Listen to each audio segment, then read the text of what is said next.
నమస్తే. ఈరోజు బీ5 న్యూస్కి స్వాగతం. ఈరోజు రిటైర్మెంట్ ఆఫీసర్ అయిన ఎంఆర్ఓ గుగ్లోత్ రాములు గారితో ప్రత్యేక కార్యక్రమం. ఆయన రిటైర్మెంట్ అయినా కానీ అతని వ్యవసాయ పనులలో నిమగ్నమై అతడు ఒకరి సాయం లేకుండా, పాలేర సాయం లేకుండా కూడా అతడు స్వయంగా వ్యవసాయం చేసుకుంటూ తన జీవనాన్ని కొనసాగిస్తున్నాడు. ఇతని వృద్ధాభ్యాసంలో కూడా అనేక పనులు చేస్తూ ఇతను అందరికీ ఆదర్శంగా నిలబడుతున్నాడు. ఒక ఉద్యోగినని గర్వం లేకుండా కూడా ఒక మామూలు వ్యక్తిగా అతడు ఈ పనులు చేయడంలో చాలా ముందంజలో ఉన్నాడు. అతని వయసుకు మించి కూడా ఈ వ్యవసాయం పనులు చేయడంలో చాలా ముందంజలో ఉన్నాడు. ఆయన గతంలో గిరిజన కుటుంబంలో పుట్టి కూడా ఎన్నో పనులు, తర్వాత వ్యవసాయం పనులు కూడా చేస్తూ అతని జీవనం గడిపిస్తున్నాడు.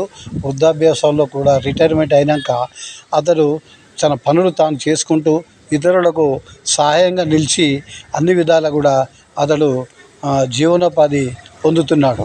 ఎందుకంటే అతను ఎంతవరకు చేసినా అతని వ్యవసాయ పనులలో నిమగ్నమై చిన్నప్పటి నుంచి కూడా అతనికి వ్యవసాయ పనులు అంటే చాలా ఇష్టమని, ఆ పనులలో చాలా గౌరవం ఉందని ఆయన మాటల్లో చెబుతూ అతని జీవితంలో ఏ విధంగా, అతని ఉద్యోగంలో ఏ విధంగా ఆటుపోట్లు ఎదుర్కొంటూ కష్ట నిష్టాలను కూడా లెక్క చేయకుండా తన పని సాగిస్తున్నాడు. ఇప్పటికి కూడా ఆయన పార తీసుకొని అన్ని పనులు చేసుకుంటూ తన జీవనాన్ని కూడా తన తోటి వాళ్ళతోటి పాలు పంచుకుంటూ రాత్రి పగలు అనకుండా కూడా పనులు చేస్తూ మేకలు కాస్తూ, తర్వాత పశువులను కాస్తూ అతని జీవితాన్ని కొనసాగిస్తున్నాడు.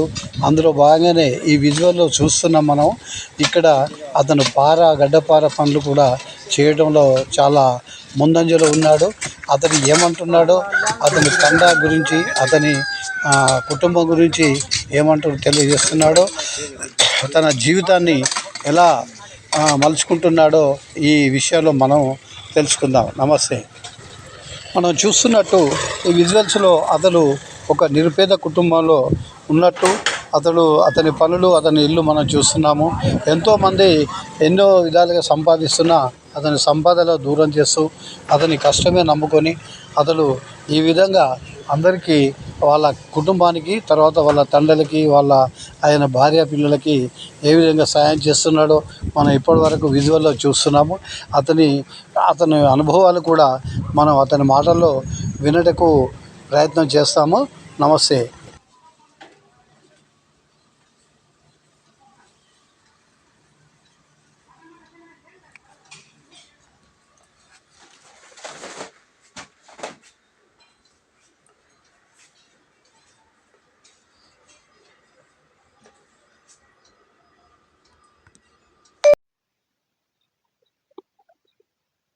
నమస్తే. బీ5 న్యూస్కి స్వాగతం. ఈరోజు మనము ఒక ప్రముఖ వ్యక్తిని ఇంటర్వ్యూ చేయబోతున్నాం. మా బీ5 ద్వారా retirement officer MRO Gugloth Ramulu గారితో బీ5 న్యూస్ ప్రత్యేక కార్యక్రమం నిర్వహించడం జరుగుతుంది. అందులో భాగంగానే మనం ఇక్కడ రావడం జరిగింది. నమస్తే అండి. నమస్కారం. నా పేరు గుగ్లోత్ రాములు.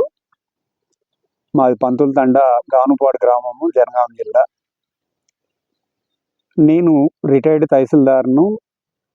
రిటైర్మెంట్ 2017 మార్చి నాడు నేను రిటైర్ అయ్యాను. ఆ రోజు నుండి ఈరోజు వరకు నేను దేవరూపల మండలంలో లాస్ట్ సర్వీస్ పూర్తి చేసుకొని అక్కడి నుంచి రిటైర్మెంట్ అయ్యాను. నా ఫస్ట్ సర్వీస్ రెవెన్యూలో 1987లో మే మంత్లో జాయిన్ అయ్యి లాస్ట్ 2017లో దేవరూపల మండలం నుంచి రిటైర్ అయ్యాను. నా ఫస్ట్ అపాయింట్మెంట్ ములుగు. నేను ములుగులో 8 సంవత్సరాలు పనిచేసి అంచెలంచెలుగా టైపిస్ట్ కమ్ జూనియర్ అసిస్టెంట్గా జాయిన్ అయ్యి అక్కడే ఆర్ఐగా ప్రమోషన్ పొంది అటు నుంచి మద్దూరు మండలానికి వచ్చి 5 years మద్దూరులో చేశాను. డీటీగా ప్రమోషన్ పొంది నర్మేటలో సంవత్సరం 6 మంత్స్ 1 ఇయర్ 6 మంత్స్ అడిషనల్గా ఇది తహసీల్దార్గా పనిచేశాను. అక్కడి నుంచి పూర్తి బాధ్యతలు తీసుకొని తహసీల్దార్గా 2008లో నేను ములుగు నుండి నర్మేట నుండి ఖమ్మం జిల్లా గుండాల మండలానికి వెళ్ళాను.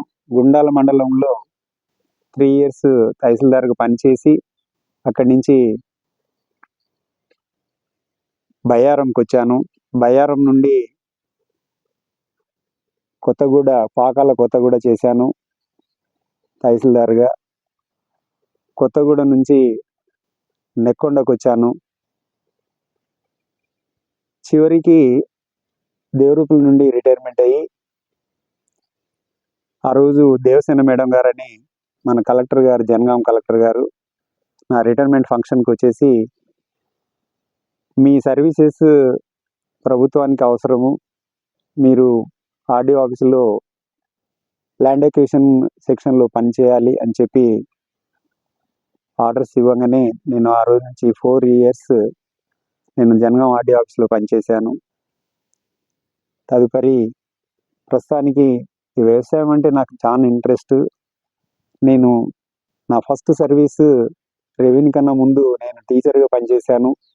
1980లో నేను బీఎడ్గా పాస్ అయ్యి జనగాంలోనే 8 ఇయర్స్ టీచర్గా చేశాను. సర్వీస్ కమిషన్ రాసి రెవెన్యూకి వచ్చాను. కానీ రిటైర్మెంట్ అయిన తర్వాత నేను వ్యవసాయం చేయాలని మొదటి నుంచి నాకు వ్యవసాయం మీద ఎంతో ఇంట్రెస్ట్. ఈ రోజు వరకు కూడా నేను వ్యవసాయం చేసుకుంటూ ఇక్కడే మా నాన్నగారు సంపాదించినటువంటి, మేము 4 అన్నదమ్ములము. మా నాన్నగారు 2013లో ఎక్స్పైర్డ్. ఆ రోజు నుండి మేము నలుగురం కూడా, అంటే నేను రిటైర్ అయ్యి ఇంటికి వచ్చాను. మా తమ్ముడు సైంటిస్ట్ హైదరాబాద్లో ఉంటాడు. ఢిల్లీలో పని చేసుకొని 15 సంవత్సరాలు చేసి హైదరాబాద్కి వచ్చి ఇంకా సర్వీస్లోనే ఉన్నారు. కానీ ఈ రిటైర్మెంట్ అయిన తర్వాత జనరల్గా ఏంటంటే వేరే ఆఫీసర్లు ఏదో పని చేద్దామని బయటికి వెళ్దాం, ఏదో ఒకటి చేద్దామని అనుకుంటారు. కానీ నేను మాత్రం కంపల్సరీగా వ్యవసాయం మీదనే ఆధారపడి మా నాన్నగారు సంపాదించినటువంటి దాదాపు 40 ఎకరాల భూమి మా నాన్నగారు మా 4 అన్నదమ్ములకు ఇచ్చారు. మేము ఒక్కొక్కరం ఇప్పుడు కూడా దాదాపు పోను దూరంగా ఉన్నటువంటి భూములను తీసేసి మేము 6 ఎకరాలు 7 ఎకరాలుగా ఒక్కొక్క తమ్మునికి ఉంది. దరిదాపుగా మేము దాని మీదనే ఆధారపడి కంపల్సరీగా పనిచేస్తున్నాను ఇక్కడే ఉండి. సార్, ఇప్పుడు ఇక్కడ మీరు అప్పటి నుండి పనిచేస్తున్నారు కదా, మీరు ఒక గిరిజన తండా నుంచి వెళ్ళి ఇందుకే ఒక ఎవరెస్ట్ శిఖరాలు అందుకొని ఒక విద్యావంతుడిగా మీరు విద్యను చేసుకుంటూ మళ్ళీ తర్వాత ఎంఆర్ఓగా బాధ్యతలు కూడా తీసుకొని వివిధ శాఖల్లో మీరు పనిచేశారు కదా, మీరు ఎదుర్కొంటున్నటువంటి సమస్యలు, మీకు ఎదురైన సమస్యలు ఏమన్నా? ఒక ఉద్యోగి అన్నప్పుడు కష్టపడి పనిచేయాలి. టీచర్గా పనిచేసిన తర్వాత టీచర్లో సుఖం ఎంత, కష్టం ఎంత అనేది కూడా తెలుసు. తదుపరి ఇది కాదు, నేను Telugu type, Hindi type, English టైపులో లోయరు, హయ్యరు, హై స్పీడు ఈ రకంగా స్టెనో కూడా చేసుకొని కంపల్సరీగా ఏది చేస్తే బాగుంటుంది, ఎట్లా చేస్తే బాగుంటుంది అన్నటువంటి ఉద్దేశంతో మాత్రమే కష్టపడి పైకి రావాలి అన్న ఉద్దేశంతో ఈ పని చేస్తున్నాను. ఇప్పుడు అలా కాకుండా అప్పటికి ఇప్పటికి రెవెన్యూ చట్టంలో ఉన్నటువంటి దుస్తులు ఏంటి, అప్పటి ప్రభుత్వాలకు ఇప్పటి ప్రభుత్వాలకు ఉన్న తేడా ఏంటి? ప్రభుత్వాలు ఎవరు చేసినా ప్రభుత్వమే. పని చేయడం మాత్రం ధర్మం ఉద్యోగిది. ఉద్యోగి సాత్వికంగా నిజాయితీగా పనిచేసినప్పుడు ఏ ప్రభుత్వం ఉన్నా ఒకటే. కొందరు ఆఫీసర్లు వివిధ రకాలుగా కొంతమంది రైతులను ఇబ్బంది పెట్టే భాగంలో ఉన్నారు కదా, దాని మీద మీ అభిప్రాయం?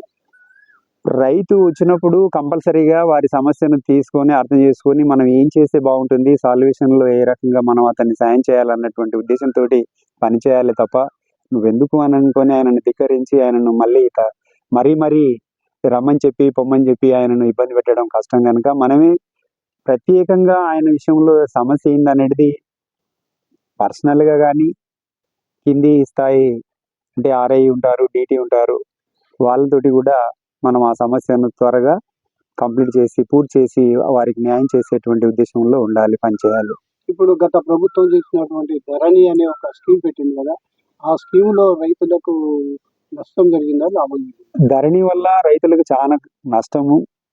ధరణి అనేది అది కంపల్సరీగా గవర్నమెంట్ పాలసీ ఏంటిది అనేది కనీసం రెవెన్యూ వాళ్ళకు కూడా తెలియదు. అది రెవెన్యూ వాళ్ళు ఎప్పుడూ దాదాపు 10-15 ఏళ్ళ రికార్డుని తీసుకొని యుద్ధ ప్రాతిపదిక పైన దాన్ని ఇది కంప్యూటరైజ్డ్ చేయడము, ఎప్పుడూ అమ్ముకోపోయినటువంటి రైతు మళ్ళీ పేపర్ మీదకి వచ్చేసరికి నేను ఇంకా లైన్లోనే ఉన్నాను, నా భూమి నాకే ఉంది, నేను అమ్మలేదు అన్నటువంటి ఉద్దేశంతో ఇబ్బంది పెట్టడం జరుగుతుంది. ధరణి వల్ల దాదాపుగా ఒక 50% లాభం ఉన్న 50% నష్టమే ఉంది. ధరణితోటి అవసరమే లేదు.